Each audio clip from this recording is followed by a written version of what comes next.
আর আসামিকে ধরা হয়েছে, ব্যবস্থা করা হয়েছে, এরপরে বিচার ইনশাল্লাহ আইন উনিও কন্যা সন্তান, আমিও কন্যা সন্তান, উনিও কন্যা সন্তান, কাজে আমরা জানি সন্তানের কষ্টটা আমরা এখন তো ওর জন্য আপনার কাছে শক্ত থাকতে হবে। স্যার সত্য কথা, আমি যখন ওকে ভ্যানে পাঠাই আমি খুব বল পাই। আমি কালকেও বলে দিছি যে আমি আর ভ্যানে দিব না, তুমি প্রতিদিন ওকে রিস্কায় নিয়ে যাবা, রিস্কায় করে নিয়ে আসবা। আমি ক্লান্ত স্যার, 10 বছর বয়স থেকে স্যার অবহেলা পেতে পেতে পেতে পেতে স্যার আমি আর নিতে পারতেছি না স্যার। আল্লাহ আমার ভাগ্য দিচ্ছে, আমি কি করছি কি করছি।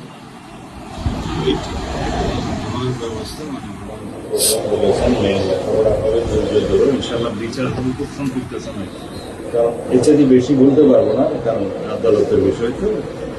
আমরা চার্জশিট দেবো ইনশাল্লাহ এই 24 ঘন্টার মধ্যে। আমি সত্য কথা বলি,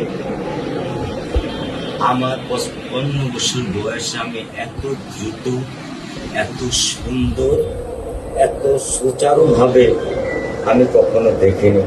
এটা বুঝতে পারছি, এটা তো বুঝতে, এটা আমি বুঝতে পারছি স্যার। এটা প্রধানমন্ত্রী চলে আসছেন, এটা আমার সৌভাগ্য। আমি সত্যিকার ভাবে স্যার আমি বলি, আমি এটা স্যার প্রত্যাশা করিনি যে আপনার মতো মানুষ আমার এই 10,000 টাকার একটা ফ্ল্যাটে স্যার আপনি পা রাখবেন, কিন্তু এই বিশ্বাস ছিল যে আপনি আর 10 জন না। যে মানুষ ট্রাফিক সিগন্যালে দাঁড়িয়ে থাকে, নিয়ম মেনে চলে, সে মানুষকে বুঝতে স্যার আমার এইটুকু বয়সে স্যার যথেষ্ট স্যার। স্যার আপনি ধৈর্য ধরবেন, আমি ওকে কোনো নিয়ন্ত্রণ করতে পারতেছি না। আল্লাহ চায় আপনার সন্তানের এই অবস্থার জন্য যে দায়ী, তার বিচার ইনশাল্লাহ হবে, সেটা শীঘ্রই হবে।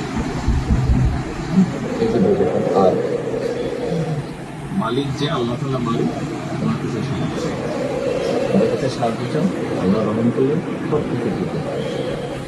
মানুষ হিসেবে আমাদের যেটা করা আমরা স্যার মিরপুর 10 নম্বর আইডিয়াল ক্লাস 9 এ পড়েছে। টোটাল ওগুলা নিয়ে চিন্তা করবেন না, ওগুলা ইনশাল্লাহ ব্যবস্থা। আপনি যখন যেহেতু বলেছেন, আপনি আপনার কষ্টের কথা বলেছেন, সেই ব্যাপারে আমরা যেটা আমাদের পক্ষে সম্ভব আপনি কিছু বলবেন?